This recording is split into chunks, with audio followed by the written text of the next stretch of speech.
Good evening, students. So we were doing chapter number 3 of class 12th, that is human reproduction के exemplar के questions कर रहे थे हम. So let's start. Okay, my name is Gunjan Sharma. I'm MBBS student at AIMS Nagpur. So we will be continuing NCERT exemplar for chapter number 3 only. हमने MCQs कर लिए थे. Now coming up to the very short answer type questions. Let's start from the first question. Okay. So let's zoom in and see what first question is saying. First question is saying, given below are the events in human reproduction. Write them in correct sequential order. Human reproduction में जो भी events होते हैं उन terms को नीचे दे रखा है और बोला गया है कि उनको एक सीक्वेंस में आपको लिखना है. तो क्या क्या टर्म दिया आपको? इंसेमिनेशन दिया है, gametogenesis, fertilization, parturition, gestation and implantation. Okay, तो सबसे पहले डायग्राम की हेल्प से समझते हैं कि क्या क्या इवेंट्स होते हैं ह्यूमन रिप्रोडक्शन में. Then we will make it in a sequence. Okay, so आप राइट स्क्रीन पे देखिए. या you can see on right screen. Okay, तो देखिए सबसे पहले जब भी कोई ह्यूमन रिप्रोडक्शन की बात होगी तो वी वांट कि सबसे पहले हमारा जो भी एग है या फिर स्पर्म है उसका फॉर्मेशन हो, राइट. जब तक वो फॉर्म नहीं होगा तब तक कैसे रिप्रोडक्शन होगा? तो उसी गैमीट की फॉर्मेशन को हम बोलते हैं गैमेटोजेनेसिस. क्या बोलते हैं? Gametogenesis. Gametogenesis is the formation of gamete. Genesis का मतलब होता है फॉर्मेशन एंड गैमेटो लिखा है यहाँ पे गैमीट के लिए. गैमीट वही एग सेल या फिर स्पर्म दोनों को बोलते हैं. Gamete is that particular haploid cell जो ह्यूमन रिप्रोडक्शन में पार्ट लेती है to fuse and form a zygote. Okay, तो जेनेसिस का मतलब क्या बताया मैंने? फॉर्मेशन बताया. Okay, formation. एंड गैमीटो मतलब गैमीट ओनली. तो gametogenesis should be first step. Okay, पहले फॉर्मेशन होगा, उसके बाद क्या होगा? यू कैन थिंक कि इसमें जो अलग ऑप्शंस यहाँ पे दिए हैं जैसे जेस्टेशन, पार्ट्यूरेशन, फर्टिलाइजेशन, वो देखिए फर्टिलाइजेशन तो बाद में ही होगा, ठीक है. और फर्टिलाइजेशन के जस्ट बाद जब प्रेगनेंसी जो चालू होगी, प्रेगनेंसी के स्टेज को बोलते हैं जेस्टेशनल स्टेज. एंड पार्ट्यूरेशन होता है जब हमारा बेबी डिलीवर होने होता है, ठीक है, तो दैट इज कॉल्ड पार्ट्यूरेशन. तो ये सब तो लास्ट में आने वाला है पार्ट्यूरेशन. और क्या दिया है? इंसेमिनेशन दिया है. तो देखिए पहले गैमीट बना, अब जो स्पर्म है स्पर्म को फीमेल बॉडी में इंसेमिनेट करना होगा to reach egg cell. Okay, inseminate का मतलब इंजेक्ट करना पड़ेगा, ठीक है. तो सेकेंड स्टेप हो गया हमारा insemination. Okay, clearly first step gametogenesis. जब स्पर्म इंजेक्ट हो जाएगा, इंसेमिनेट हो जाएगा, उसके बाद क्या होगा? उसके बाद होगा देखो फर्टिलाइजेशन, ठीक है. अब स्पर्म प्लस एग दोनों मिलेंगे और फर्टिलाइज करके जाइगोट का फॉर्मेशन करेंगे, है ना. ये मिले एंड इन्होंने जाइगोट बनाया, तो इस स्टेप को बोलाएंगे फर्टिलाइजेशन. तो थर्ड स्टेप आपका हो गया फर्टिलाइजेशन. फिर जब ये जाइगोट बना तो जाइगोट को इम्प्लांट होना पड़ेगा ना. जाइगोट अपने यूट्रस में जाके इम्प्लांट होगा, ठीक है. तो इम्प्लांट होगा तो that is the next step. तो स्टेप नंबर 4 हम बोल देंगे इम्प्लांटेशन. एंड इम्प्लांटेशन के जस्ट बाद हमारी कौन सी स्टेज चालू होगी? जेस्टेशनल स्टेज, जिसको हम प्रेगनेंसी भी बोलते हैं, ठीक है. तो हमारा फिफ्थ हो गया जेस्टेशन. एंड देन लास्ट में आएगा आपका पार्ट्यूरेशन, जब आपका बेबी डिलीवर होगा, ठीक है. Parturition after delivery. तो that is parturition stage during and after delivery. So that is 6th. तो first is gametogenesis, insemination, fertilization, ठीक है. Then implantation, gestation, parturition. ये करेक्ट सीक्वेंस हम लिखेंगे. तो that is your answer of question number 1, ठीक है. You can see I am keeping it in a box red colour से. तो you can see on your right screen. Now question number 2 है, the path of sperm transport is given below. Provide the missing steps in the blank boxes. ठीक है, तो हमें sperm का transport का path define करना है. तो हमें कुछ कुछ टर्म्स यहाँ पे दे रखी है. मेल रिप्रोडक्टिव सिस्टम का जो ट्रैक्ट है ना, बेसिकली वो आपको याद होना चाहिए.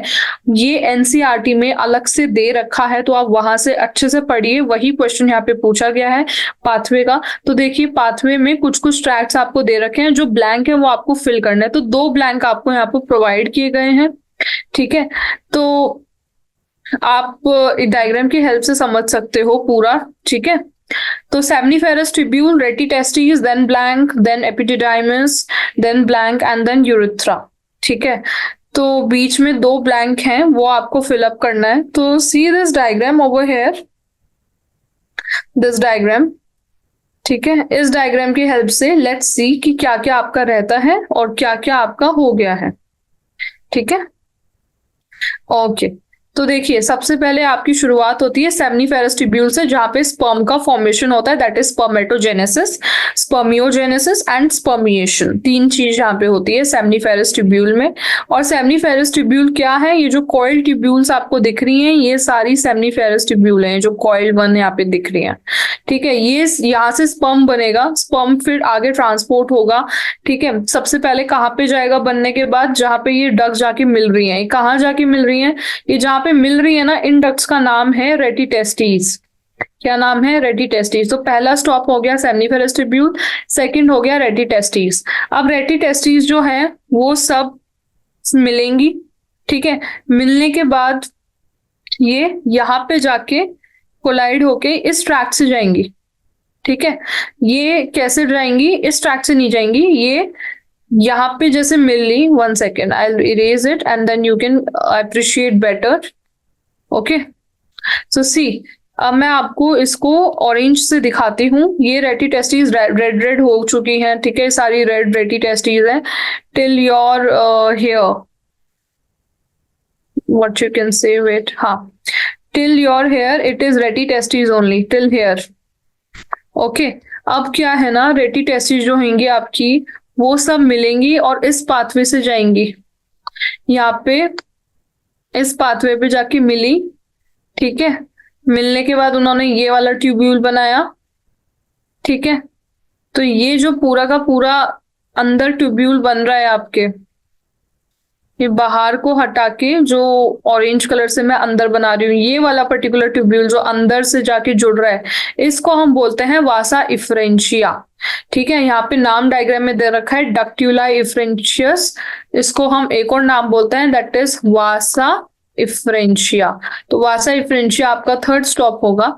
उसके बाद जब सारे वासा इफ्रेंशिया मिल जाएंगे ना, तो now you can see again red colour से सारे वासा इफ्रेंशिया मिलके एक और ट्यूब्यूल बनाएंगे, जो ये पास आउट होगी, दिस ट्यूब्यूल। ये पूरी की पूरी जो ट्यूब्यूल है ना, इसका नाम होता है epididymis, this is epididymis. Okay, तो ये जो नीचे दे रखा है ना, ये होता है टेल ऑफ एपिडिडाइमस, और जो ऊपर ये दे रखा है ना, ये होता है हेड ऑफ एपिडिडाइमस। तो ये पूरा यहाँ से लेके यहाँ तक का एपिडिडाइमस होता है। एपिडिडाइमस के बाद जो ये वाली मेजर डक्ट होती है ना, ये वाली डक्ट, इसको बोलते हैं हम वासा डिफरेंस। तो एपिडिडाइमस आपका 4th स्टॉप हो गया, वासा डिफरेंस आपका 5th स्टॉप हो गया। फिर वासा डिफरेंस आगे जाके आपके यूरिथ्रा में ओपन होता है, और वहां से सीमेन है, वो भी सारी ग्लैंड्स वगैरह सेमिनल प्लाज्मा सिक्रीट कर देती है, और फिर सीमेन बन जाता है, स्पर्म प्लस सेमिनल प्लाज्मा, वो जाके बॉडी के आउटसाइड इजैकुलेट होता है। तो आपका first step seminiferous tubule, second is rete testis, third आपका वासा इफ्रेंस, ठीक है, वासा इफ्रेंशिया, 4th आपका हो गया एपिडिडाइमस, एंड 5th हो गया आपका वासा डिफरेंस। ओके, तो क्या होंगे ब्लैंक स्पेस? यहाँ पे आ जाएगा आपका seminiferous tubule, rete testis, then vasa efferentia, third पे एपिडिडाइमस के बाद आएगा आपका vasa deferens. So answer would be vasa efferentia and vasa deferens. Okay, तो we have mention these answers, you can see down, या so see we have mention these answers, so this is your answer, ठीक है। Answer को mark कर लीजिए अपनी NCERT exemplar में, एक है वासा इफ्रेंशिया और दूसरा है vasa deferens. Now coming up to the question number 3rd, question number 3rd is saying what is the role of cervix in the human female reproductive system. Human female reproductive system में cervix का क्या role होता है? तो सबसे पहले तो what is cervix, वो देखिए, सर्विक्स क्या होता है, then we will define the role of the cervix, ठीक है। तो आप डायग्राम में देख सकते हैं, इधर I will zoom in the diagram for you, this is the diagram. Okay, तो स्पर्म की एंट्री होती है आपकी वेजाइना से, ओके, तो ये आपका पूरा वेजाइनल पार्ट होता है जहां से स्पर्म का एंट्री होता है, ये आपका वेजाइनल पार्ट है पूरा का पूरा, this is called your vagina.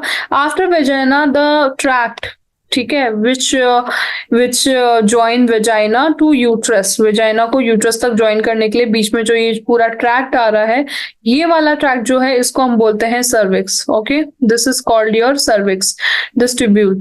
So this is your cervix and then आगे ऊपर जाता है आपका यूट्रस। ओके, ये सर्विक्स है। सर्विक्स के बाद ये पूरा है आपका यूट्रस एंड ये आपकी है फैलोपियन ट्यूब, और फैलोपियन ट्यूब यहाँ पे फिम्ब्रे है, एम्प्यूला है, and then this is called your ovary.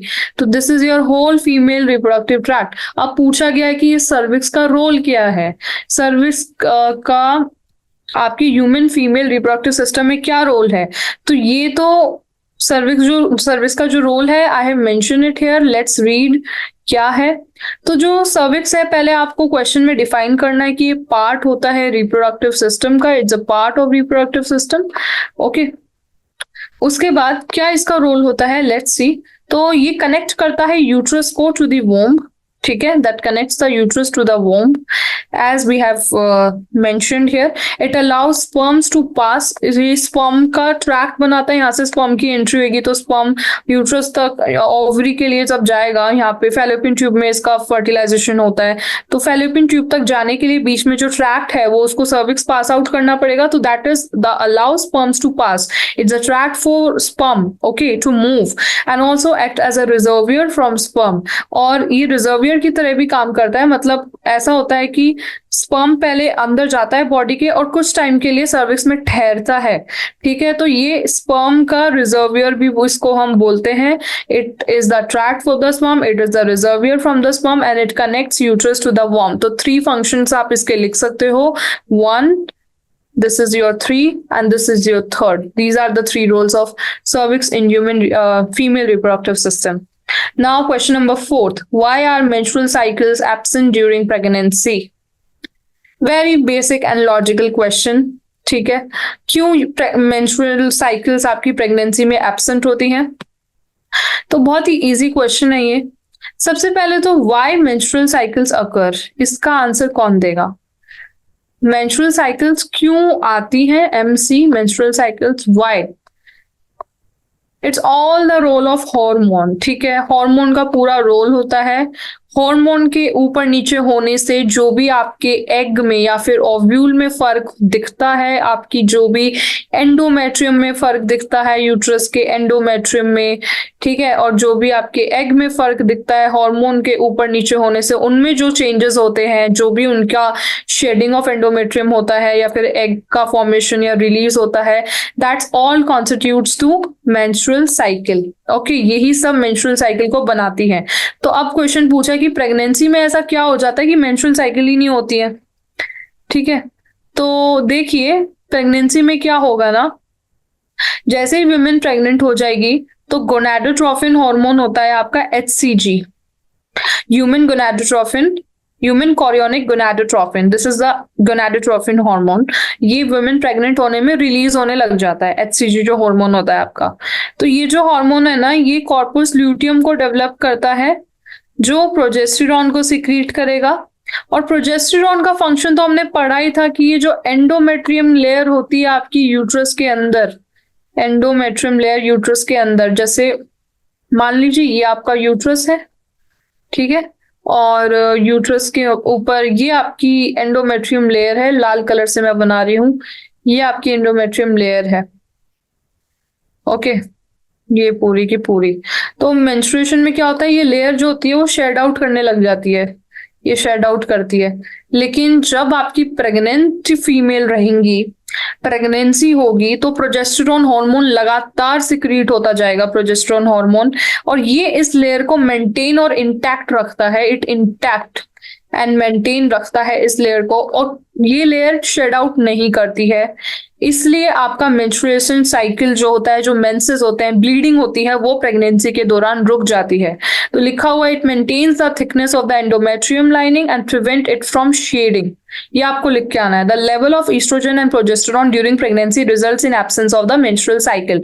तो बेसिक सा जो समरी वाला आंसर है वो यही है कि जो लेवल होता है ईस्ट्रोजन और प्रोजेस्टेरॉन का, ये ऊपर नीचे जाता है प्रेगनेंसी के दौरान, इसकी वजह से मेंस्ट्रुअल साइकिल एब्सेंट होती है। तो this is your question number 4 का answer. I hope it's clear, ठीक है। Now question number 5। Female reproductive organs and associated functions are given below in column A and B, filling the boxes. कुछ नहीं है, box fill करना है. This is the very basic question. Okay, only यहाँ पे match box filling the blanks वाला question है ये. इसमें हम फिर भी समझेंगे क्वेश्चन क्या बोल रहा है, क्या है, क्योंकि concepts are important. So column A में लिखा है ओवरीज, कॉलम बी में लिखा है ओव्यूलेशन. सही बात है, ओवरी का फंक्शन ही ओव्यूलेशन होता है. ओवरी के अंदर सारे एग्स हो बनते हैं, एग्स का फॉर्मेशन होता है. सबसे पहले तो oogenesis बोलेंगे हम, वन ऑफ द फंक्शन इसका. oogenesis हो गया एक बार, उसके बाद जो एग है वो रिलीज होंगे, जिसको हमने बोला है ओव्यूलेशन. ठीक है, तो एग फॉर्मेशन एंड ओव्यूलेशन दो फंक्शन है आपके ओवरीज के. नाउ ओविडक्ट, ओविडक्ट का क्या फंक्शन है? ओविडक्ट जो होती है वो कहाँ होती है? देखिए, ये आपका होता है फैलोपियन ट्यूब. ठीक है, फैलोपियन ट्यूब में यहाँ पे आपकी होती है ओवरी. ठीक है, और ये आपका होता है यूट्रस. ये आपका होता है यूट्रस. तो मैंने फैलोपियन ट्यूब को ये बनाया है, ये है आपकी फैलोपियन ट्यूब जो ओवरी को पकड़ के यहाँ पे बैठी है. तो इस फैलोपियन ट्यूब का ही दूसरा नाम है ओविडक्ट, इसी को हम बोलते हैं ओविडक्ट. ठीक है, ये फैलोपियन ट्यूब का दूसरा नाम है. और फैलोपियन ट्यूब में मैंने पहले भी बताया था क्या होता है, फर्टिलाइजेशन होता है. यहाँ से एग निकलता है, यहाँ से स्पर्म पहुंचता है, और ये कहीं यहाँ पे जाके फर्टिलाइज करते हैं आपके फैलोपियन ट्यूब में. तो ओविडक्ट का एक नंबर, ए नंबर जो यहाँ पे दे रखा है, ए नंबर में तो आंसर आपका हो जाएगा जो ए है, कि ए तो फर्टिलाइजेशन होगा, क्योंकि ओविडक्ट में होता है फर्टिलाइजेशन. तो here we will see it's as fertilization. Okay, now B, B में क्या है, एंड इसका आंसर है प्रेगनेंसी. तो आप ही बताइए, प्रेगनेंसी में जो जाइगोट होता है, प्रेगनेंसी मतलब जाइगोट का बनना और पूरे बेबी का डेवलपमेंट होना. तो पूरे बेबी का जो डेवलपमेंट होता है प्रेगनेंसी में, वो किस ऑर्गन में होता है? यूट्रस में होता है ना. तो इसलिए बी का आंसर हो गया यूट्रस. ठीक है, क्योंकि इसका फंक्शन दिया है प्रेगनेंसी, तो यूट्रस में ही डेवलपमेंट होगा, यूट्रस में ही प्रेगनेंसी स्टैब्लिश होगी. देन वेजाइना का आंसर दिया है बर्थ, तो दैट इज राइट. बेबी बाहर किस रूट से निकलता है? वेजाइना से निकलता है. अगर सिजेरियन सेक्शन नहीं किया, मतलब ऑपरेशन वाला अगर डिलीवरी नहीं है, नॉर्मल नेचुरल डिलीवरी है, तो वेजाइना से बर्थ होगा बेबी का. तो vagina is for birth. So A का आंसर हो गया फर्टिलाइजेशन, एंड बी का आंसर हो गया आपका, ए का आंसर फर्टिलाइजेशन, बी का आंसर हो गया uterus. Okay, now question number, कौन सा क्वेश्चन, एक मिनट. क्वेश्चन नंबर 6 देखो. From where the parturition signal arise mother और fetus, mention the main hormone involved in parturition. What is parturition? Parturition is delivery. Okay, pregnancy के बाद जो delivery होती है उसको हम पार्ट्यूरेशन बोलते हैं. तो क्वेश्चन में पूछा है कि जो पार्ट्यूरेशन के सिग्नल्स होते हैं आपके, पार्ट्यूरेशन के जो सिग्नल्स होते हैं वो कौन भेजता है? क्या बेबी भेजता है या मदर भेजती है? बेबी या फिर मदर, कौन भेजता है पार्ट्यूरेशन के सिग्नल्स? और पार्ट्यूरेशन क्या होता है? डिलीवरी होता है. ठीक है, तो इसमें पूछा है कि वो हार्मोन के नाम बताओ, वो हार्मोन के नाम बताओ जो पार्ट्यूरेशन या फिर डिलीवरी कराते हैं. ठीक है, तो उन हार्मोन के नाम लिखने हैं आपको. ओके, तो पार्ट्यूरेशन क्या है पहले वो डिफाइन करो. Is a term that is used to describe the delivery of a baby and placenta from the mother's uterus to the outside world. ठीक है, तो ऑक्सीटोसिन एक प्रिंसिपल हार्मोन हमने बहुत बार पढ़ा है, एनसीईआरटी में भी लिखा है ऑक्सीटोसिन. ठीक है, इसका दूसरा नाम क्या है? ऑक्सीटोसिन का दूसरा नाम आप ही समझाएंगे मुझे, क्या है? Vasopressin. Okay, vasopressin is again another name for oxytocin, vasopressin. ठीक है, वैसोप्रेसिन. सो वैसोप्रेसिन जो है, ऑक्सीटोसिन जो है, वही सिग्नल्स देता है डिलीवरी के. तो हार्मोन वाला जो क्वेश्चन यहाँ पे पूछा है कि मेन हार्मोन कौन है, तो वो तो हो गया ऑक्सीटोसिन. एंड कहाँ से सिग्नल्स अराइज होते हैं? मदर से होते हैं या फीटस से होते हैं? तो दोनों का इम्पैक्ट होता है. देखो, जब फीटस का साइज बड़ा हो जाता है, बॉडी के अंदर।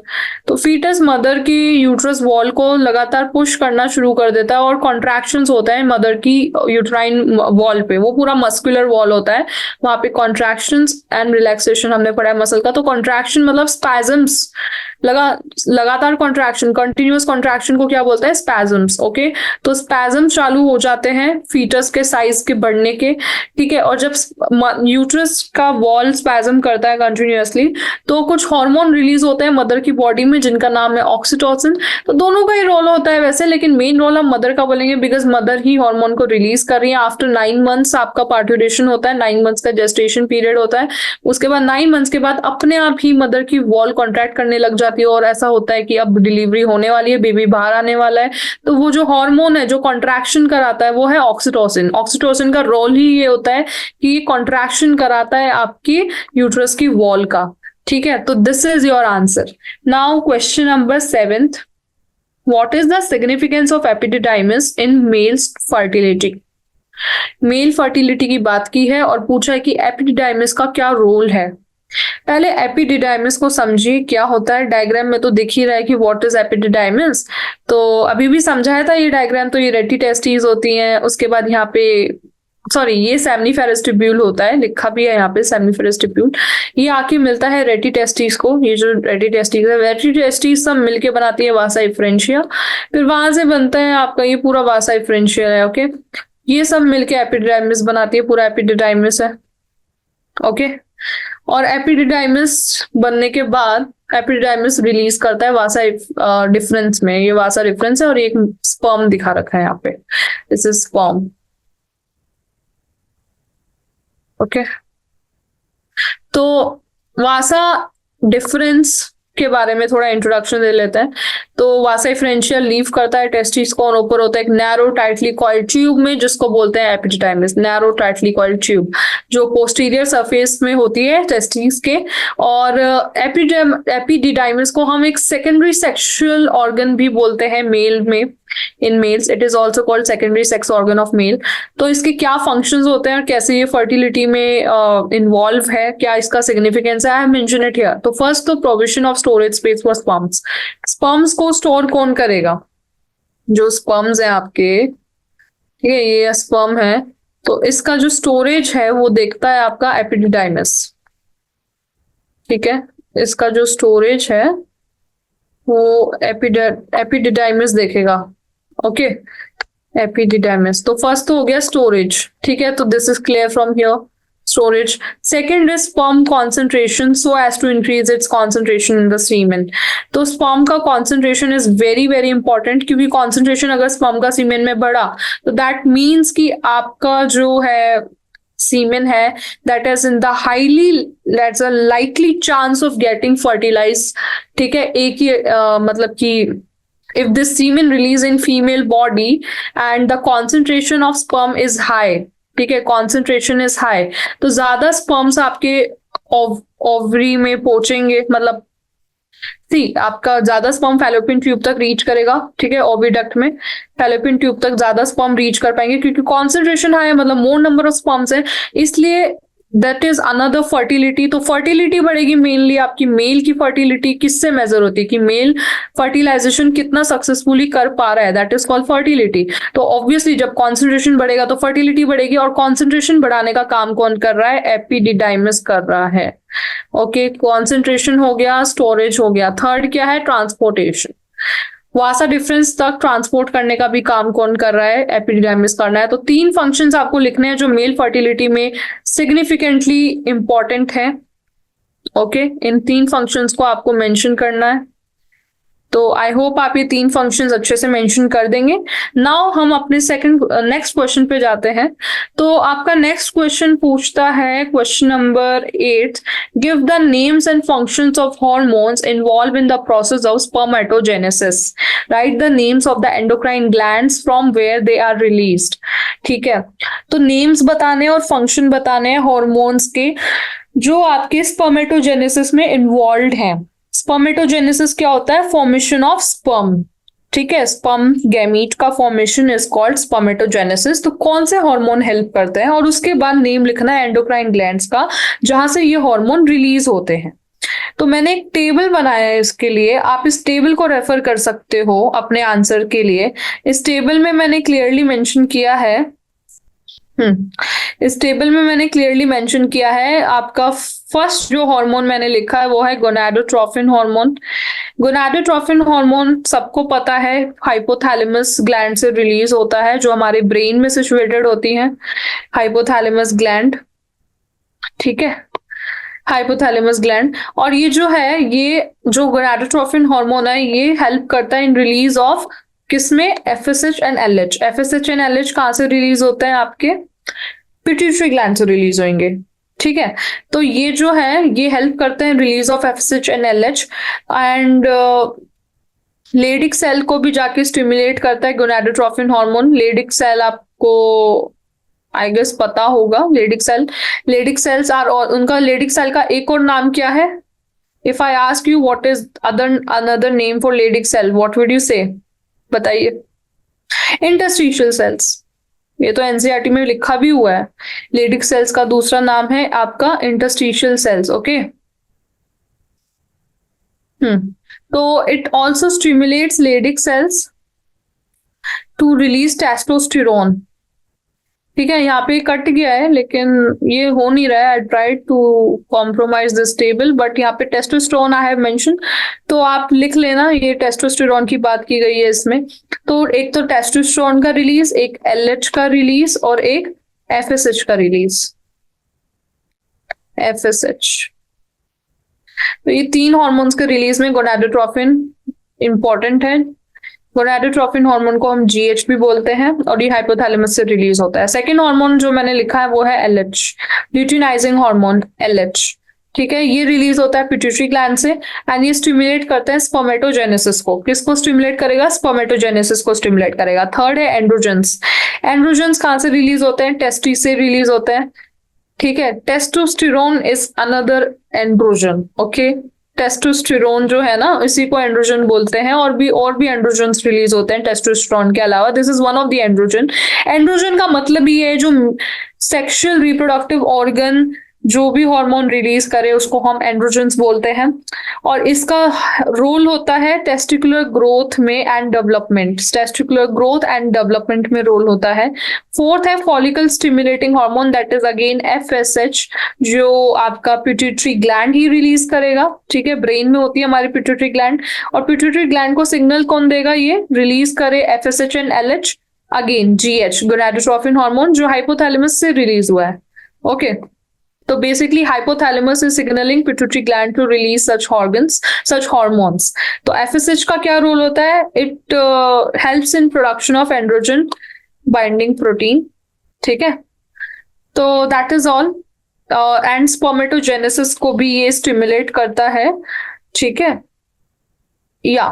तो that is the role.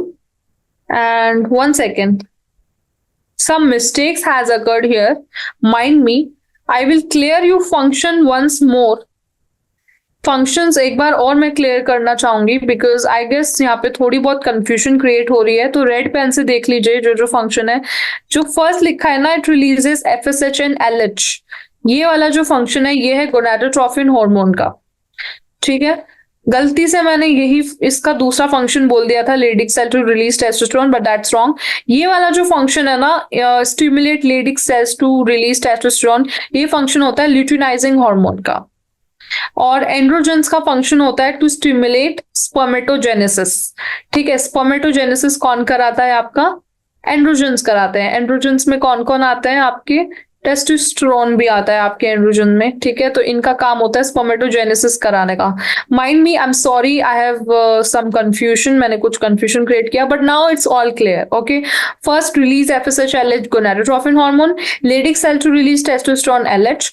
Third, stimulate spermatogenesis is from androgens, and fourth, stimulate testicular growth and production of androgen binding protein. ये जो काम है ये होता है एफएसएच का काम, ठीक है। ये जो लास्ट वाला है, this is FSH role, stimulate testicular growth and production of androgen binding protein. तो ये सारे functions, ये सारे source, gland and hormones, ये सब आपको लिख के ऐसे टेबल बना के आना है, तो it will be very clear for you. Okay, now question number 9.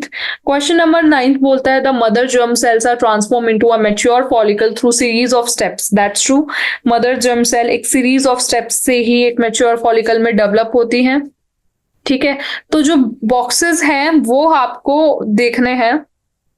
ठीक है, बॉक्सेस में जो आपका ये है, जो भी ब्लैंक स्पेसेस दिए हैं वो सब आपको करने हैं फिलअप. ठीक है, तो लेट्स सी क्या क्या ब्लैंक स्पेसेस हैं, वी विल फिल अप. तो फर्स्ट आपको दिया है ऊगोनिया, सेकंड ब्लैंक है, थर्ड प्राइमरी फॉलिकल है, फोर्थ ब्लैंक है, फिफ्थ ब्लैंक है, लास्ट में मैच्योर और ग्राफिकन फॉलिकल. तो बेसिकली आपको पता होना चाहिए ऊगोनिया से आपका ये जो मैच्योर ग्राफिकन फॉलिकल का फॉर्मेशन हो रहा है, ऊगोनिया से टिल मैच्योर ग्राफिकन फॉलिकल, इसके बीच में क्या क्या स्टेप्स हैं. तो एक अच्छा सा डायग्राम देखते हैं और अपने माइंड में इमेज के थ्रू क्लियर करते हैं कि क्या क्या स्टेप्स होते हैं, जिससे आपको आसानी होगी याद करने में. तो देखिए ये इमेज आपको ढंग से दिख रहा होगा, आई होप. ठीक है, स्क्रीन पे मैंने जूम इन कर दिया है, तो इस इमेज को देखिए और समझिए. तो ये है आपका ओवरी, ओवरी के अंदर सारा ये oogenesis हो रहा है, जिसको हम बोलते हैं oogenesis. ठीक है, ये ओवरी के अंदर होता है बेटा oogenesis. ओके, तो सबसे पहले शुरुआत होती है आपकी ऊगोनिया से.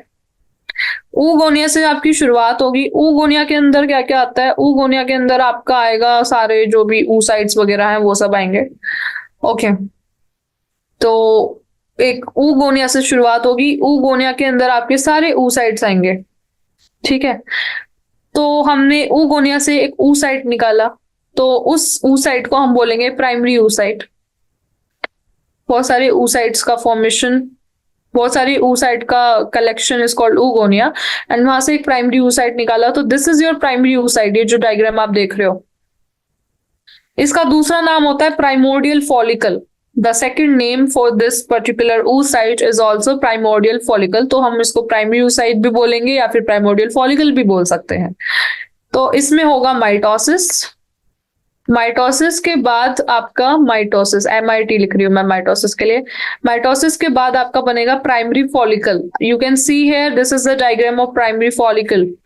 ठीक है, इसके अंदर ग्रैन्युलोसा सेल्स होती हैं प्राइमरी फॉलिकल के अंदर, ये ग्रैन्युलोसा सेल्स के बारे में लिखा है. देन FSH की हेल्प से इसका और डेवलपमेंट होता है और ये सेकेंडरी फॉलिकल में कन्वर्ट हो जाता है. ठीक है, सब में माइटोसिस हो रहा है because oocyte is already haploid. Okay, oocyte पहले से ही हैप्लॉइड है, पहले से मियोसिस करके ये हैप्लॉइड बन गया है. oogonia actually undergo meiosis and form oocytes जिनको हैप्लॉइड है. तो सब में माइटोसिस होगा और डेवलपमेंट होगा. तो प्राइमरी फॉलिकल से बनेगा आपका सेकेंडरी फॉलिकल, सेकेंडरी फॉलिकल से बनेगा आपका टर्शियरी फॉलिकल, जिसको हम एंट्रल फॉलिकल भी बोलते हैं. That is your tertiary follicle. ठीक है, टर्शियरी फॉलिकल को हम एंट्रल फॉलिकल भी बोलते हैं. उसके बाद FSH के हेल्प से आपका और आगे जाके डेवलपमेंट होगा और फिर लास्ट में बनेगा आपका प्री ओव्यूलेटरी फॉलिकल, जिसके अंदर क्यूमुलस सेल्स होंगी. एंड इसी फॉलिकल का नाम होता है graphene follicle. That is the final stage of follicle. वहां से ये जो एग है वो रिलीज हो जाएगा, दैट इज कॉल्ड ओव्यूलेशन, और लास्ट में जाके कॉर्पस ल्यूटियम बच जाएगा. तो आई होप आपके माइंड में सब क्लियर हो गया. First stage, second stage, third stage, then your fourth stage. This is your fourth stage जिसमें टर्शियरी फॉलिकल है, and graphene follicle is your fifth stage. Okay, and इससे पहले था oogonia. तो आपके क्वेश्चन में oogonia दे रखा है, उसके बाद ब्लैंक दिया. तो blank you know what it is, it is primary oocyte. तो फिल प्राइमरी oocyte या फिर प्राइमोर्डियल फॉलिकल, दोनों में से कुछ भी लिख सकते हो, दोनों लिखो, but it's better if you right primary oocyte. Primary oocyte में माइटोसिस हुआ, क्या बना, प्राइमरी फॉलिकल बना. तो सेकंड तो आपको यहाँ पे दे ही रखा है प्राइमरी फॉलिकल. उसके बाद एक और ब्लैंक है, ब्लैंक में लिखना सेकेंडरी फॉलिकल, एक और ब्लैंक है उसमें लिखना tertiary follicle, and then last में होगा आपका ग्राफिन फॉलिकल. ठीक है, तो that is whole about it. And you can see यहाँ पे ब्लैंक्स फिल कर दिए हैं मैंने. तो ब्लैंक्स में यू कैन सी सब कुछ सही बराबर लिखा है. तो पहले oogonia है, फिर प्राइमरी फॉलिकल है, फिर प्राइमरी oocyte है, फिर प्राइमरी फॉलिकल है, then secondary follicle, tertiary follicle, and then mature और Graafian follicle. Now question number 10th.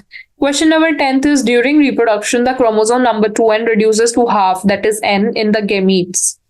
Reproduction के दौरान जो क्रोमोसोम नंबर 2n होता है वो रिड्यूस होके n बन जाता है in the gametes and again the original number 2n is restored in the offspring. What are the processes through which these events take place? तो उस प्रोसेस का नाम लिखना है. तो पहले तो क्वेश्चन समझने में थोड़ा टाइम लगेगा. तो देखिए, ड्यूरिंग रिप्रोडक्शन की बात की गई है. रिप्रोडक्शन के दौरान जो क्रोमोसोम नंबर 2n होता है वो हाफ हो जाता है in the gametes and again the original number 2n is restored in the offspring. What are the processes through which these events take place? तो बेसिकली ये बोला है कि पहले 2n एक सेल थी, उससे आपके गैमीट बने जो n थे. अब जब आपका ऑफस्प्रिंग बनेगा, जब बच्चा पैदा होगा, जब जाइगोट बनेगा, वो दोबारा 2n हो गया. तो क्या क्या इवेंट्स हुए जिससे 2n से वापस 2n पे आ गए? इसके बीच में क्या इवेंट्स हुए वो इवेंट्स लिखने हैं. समझ रहे हो ना? बीच में जो इवेंट्स हुए इन इवेंट्स को लिखना है. तो चलिए शुरू करते हैं. हमने वैसे भी इवेंट्स पहले भी सीक्वेंस में लगाए थे. तो सबसे पहले तो गैमीट बनेगा. गैमीट की फॉर्मेशन को बोलते हैं गैमीटोजेनेसिस. ठीक है, तो पहला ही मैंने लिख रखा है गैमीटोजेनेसिस. और गैमीटोजेनेसिस गैमीट बना लेगा, फिर गैमीट फ्यूज हो जाएंगे. जब फ्यूज होंगे उसको बोलेंगे फर्टिलाइजेशन. तो मेजर दो इवेंट्स मेंशन करेंगे हम. पहला है गैमीटोजेनेसिस, ठीक है. दूसरा इवेंट जो हम मेंशन करेंगे वो करेंगे हम फर्टिलाइजेशन. तो दूसरा है आपका फर्टिलाइजेशन. इन दो इवेंट को हम डिस्क्राइब कर देंगे, हमारा क्वेश्चन बन जाएगा. तो पहला इवेंट लिखते हैं gametogenesis is the process of formation of gametes. oogonia and spermatogonia undergo meiotic divisions to form the ovum and the sperms respectively. Meiotic divisions are reductional in nature and lead to reduction of the chromosome number in the daughter cells haploid when compared to the parent cell. ठीक है, meiotic division से ही gametogenesis होता है. जो 2n है ना, इसमें होगा मियोटिक डिवीजन. मियोटिक की स्पेलिंग बताओ. MEIOTIC. मियोटिक डिवीजन होगा और मियोटिक डिवीजन से हैप्लॉइड बन जाएगा. डिप्लॉइड से हैप्लॉइड बन जाएगा. ठीक है, ये हैप्लॉइड बनेगा. तो यही लिखा है meiotic division are reductional in nature. ठीक है, रिडक्शनल क्यों बना है? क्योंकि 2n से n बन रहा है इसलिए रिडक्शनल बोला है. And lead to reduction of the chromosome number. Chromosome number reduce हो रहा है ना in the daughter cells when compare to the parent cell, इसलिए क्रोमोसोम नंबर हाफ हो जाएगा गैमीट में. तो ये जस्टिफिकेशन दिया है, मियोटिक डिवीजन हो रहा है इसलिए क्रोमोसोम नंबर हाफ हो रहा है. अब हम जस्टिफाई करेंगे कि कैसे n से दोबारा 2n हो जाएगा. तो वो होगा फर्टिलाइजेशन से. तो यहाँ पे डायग्राम भी दे रखा है एक फर्टिलाइजेशन का. You can go through. Female है, मेल है. फीमेल का XX प्लस 44 XY. अब इसमें oogenesis हुआ तो 22 मतलब हाफ हो गया.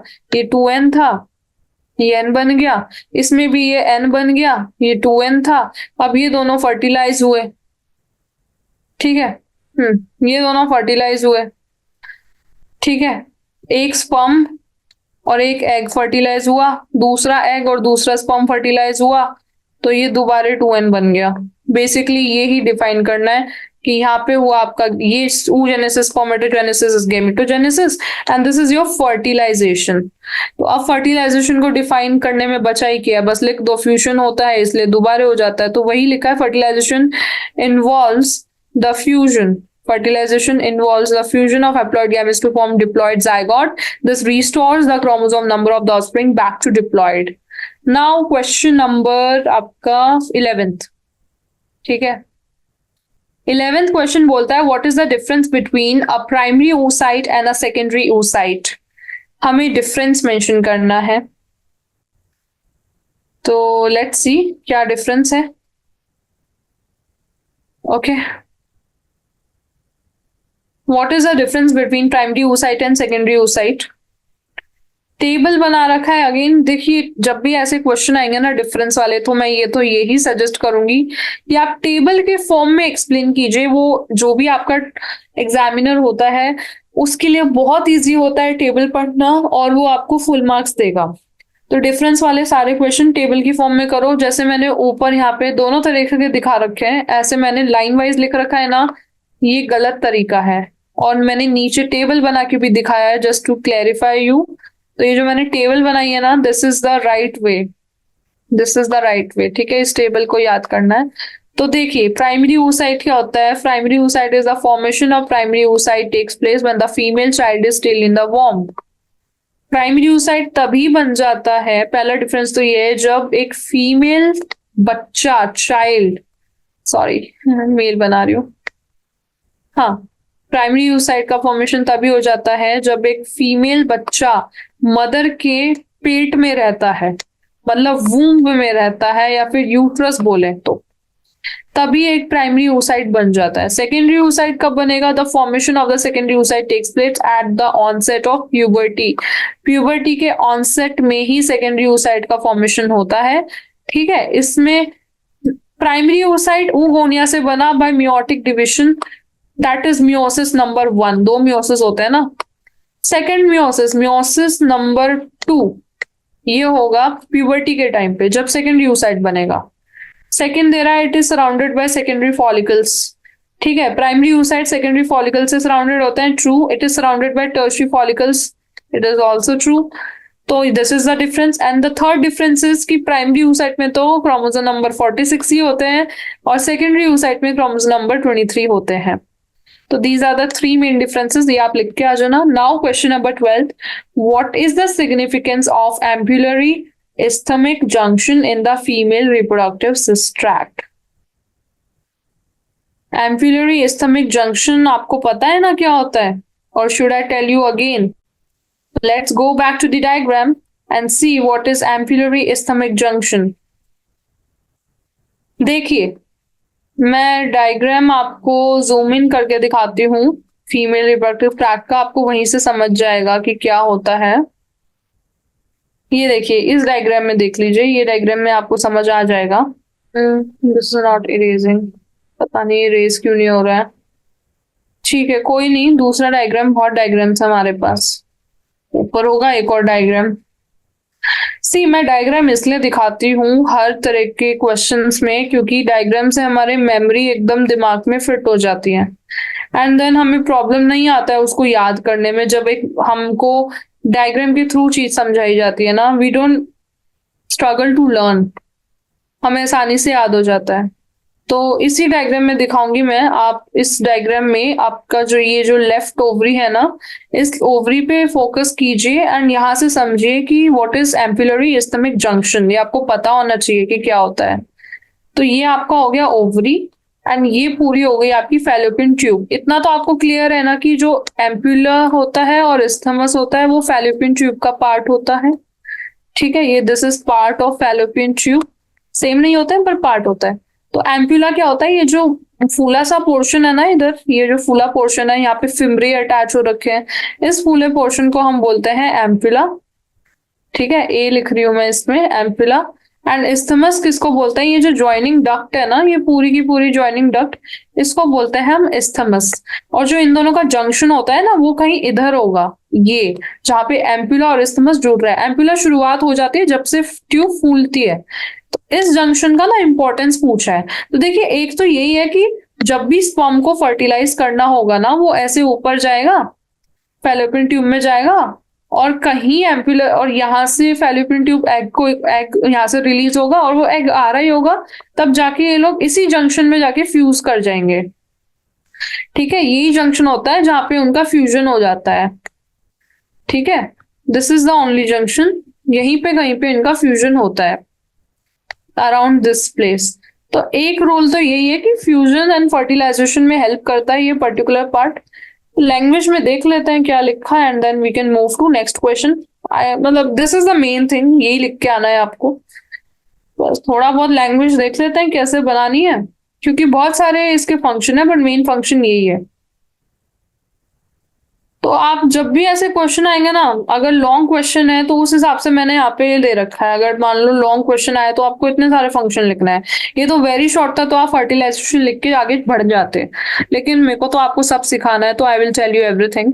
तो देखिए क्या क्या है। फर्स्ट तो ये कि एम्पुलरी isthmic जंक्शन है वो फीमेल रिप्रोडक्टिव ट्रैक्ट में होता है। आप ऐसे पॉइंट वाइज बनाओ और लिखते जाओ क्या क्या है इसका मतलब। पहले इसको डिफाइन करो कि क्या है, उसके बाद this site for the first zygote cleavage division. जब भी फर्टिलाइजेशन होगा तो पहला जो डाइगोट का डिविजन होगा ना, पहला आई थिंक पहला होता है ट्रांसवर्स डिविजन। तो पहला जो ट्रांसवर्स डिविजन होगा आपके जाइगोट का, ट्रांसवर्स, वो होता है इसी पार्ट में। ठीक है, पहला डिविजन इधर होता है। सेकंड है, ये भी नहीं लिखना, मैं मेन मेन पॉइंट बता रही हूँ। एक तो आपको सेकंड पॉइंट लिखना है, फर्स्ट पॉइंट लिखना है। एंड देन फर्टिलाइजेशन वाला 8th पॉइंट लिखना है, फर्टिलाइजेशन टेक्स प्लेस रफली इन दिस एरिया। ठीक है,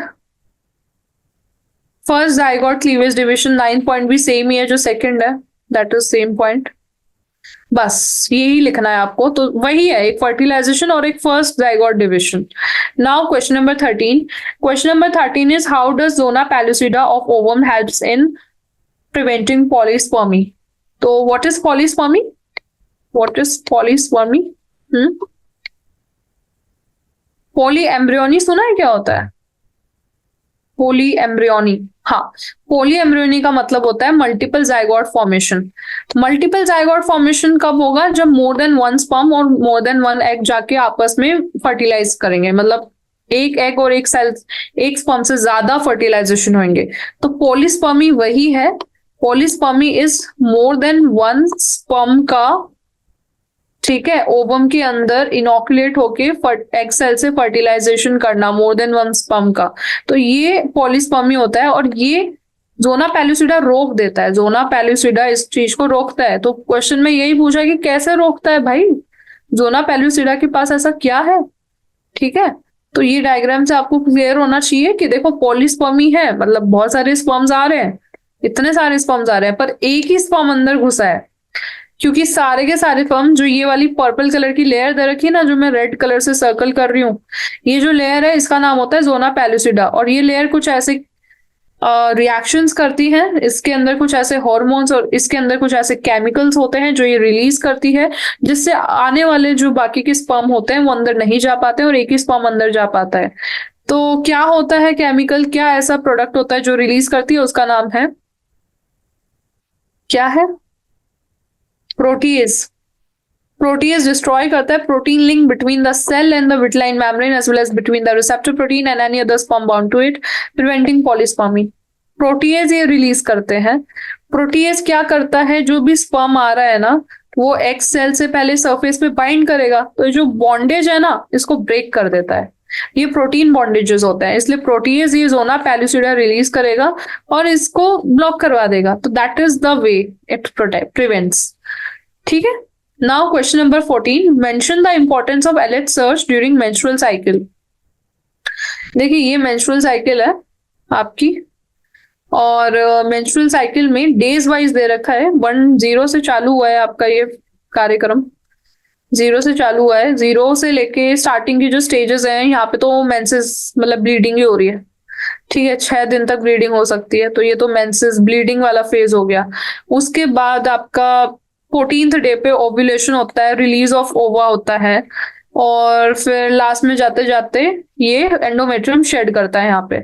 तो जब ओव्यूलेशन होता है ना, तो एलएच का लेवल बहुत हाई हो जाता है अचानक से, मतलब ऐसे पीक आती है एलएच हार्मोन की, अपनी बॉडी में ज्यादा हो जाता है, उसको हम बोलते हैं एलएच सर्ज। तो क्वेश्चन में यही पूछा है कि इंपॉर्टेंस क्या है इस एलएच सर्ज की एक मेंस्ट्रुअल साइकिल में, तो आपको दिख रही है ना इंपॉर्टेंस क्या है। जब एलएच सर्ज हो रहा है तभी ओव्यूलेशन हो रहा है, और जो ओवा है, ये ओवा है, ये आपके रिलीज हो रहा है ओवरी से, यही इंपॉर्टेंस है कि ओव्यूलेशन कराता है एलएच सर्ज। तो ये पहले की जो साइकिल होती है इसको ओवेरियन साइकिल बोलते हैं,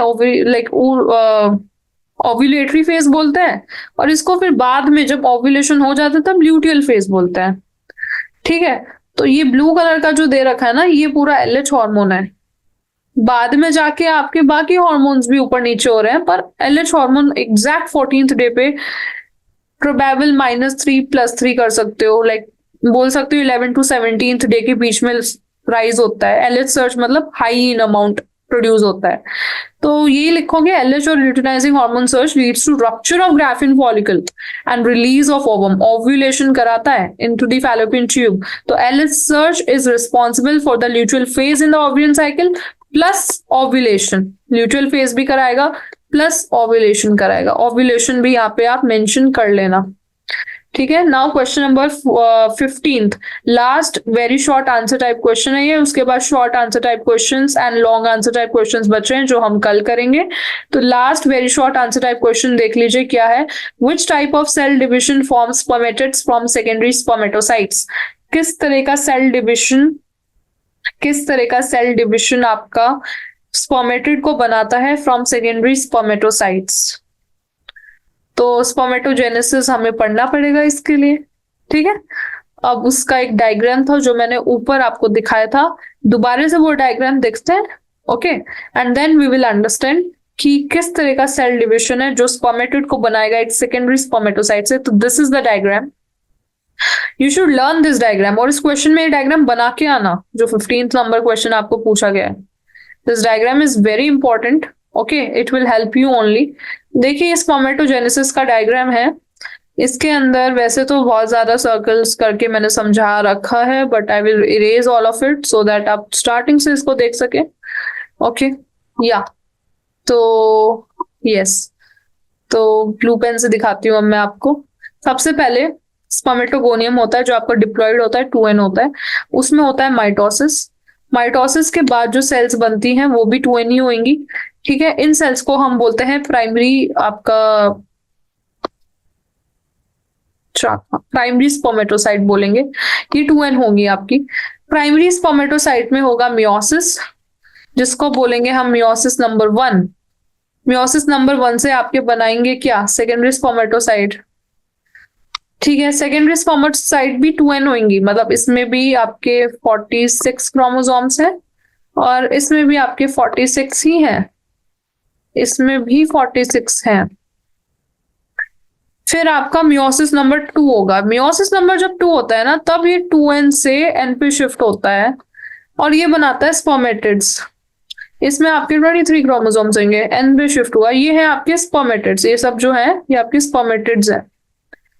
फिर जो स्पर्मेटिड होंगे उनका डेवलपमेंट होगा और वो बनाएंगे आपकी स्पर्म सेल्स। ये जो आपकी टेल वाला स्ट्रक्चर, एक्रोसोम, मिडिल पीस दिख रहा है, ये मिडिल पीस, ये आपका हेड, ये आपका टेल, यहाँ पे एक्रोसोम, ये आपका स्पर्म सेल। इसका भी प्लॉइडी एन ही होता है, हैप्लॉइड होता है। तो क्वेश्चन में देखो पूछा है कि कौन से टाइप का सेल डिविजन स्पर्मेटिड को बनाता है फ्रॉम सेकेंडरी स्पर्मेटोसाइट। तो रेड पेन से देखिए, बेसिकली क्वेश्चन में ये पूछा है जब सेकेंडरी स्पर्मेटोसाइट से स्पर्मेटिड बनते हैं, है ना, मतलब बेसिकली जब इन सेल्स से ये वाले सेल्स बन रहे हैं तो किस तरह का डिविजन हो रहा है, एज मेंशन यस मियोसिस 2 हो रहा है, मियोसिस 2। तो your answer would B meiosis 2। तो इसी को लैंग्वेज में लिखना है एंड मैंने लिखा भी है नीचे लैंग्वेज में, okay, I will show you. तो देखिए यहाँ पे स्टार्टिंग से देखो एक्सप्लेन किया है। फर्स्ट मियोटिक डिवीजन मियोसिस 1 होता है जिसमें primary spermatocyte to secondary spermatocyte बनाता है और फिर ईच सेकेंडरी स्पर्मेटोसाइट, ठीक है, डिवाइड करके स्पर्मेटिड बनाता है थ्रू मियोसिस नंबर 2। तो meiosis number 2 should be answer. तो this is it from my side, these are very short answer type questions. हम लोग short answer type questions and very long answer type questions हमारे next session में करेंगे, okay. तो till then stay touch, thank you so much.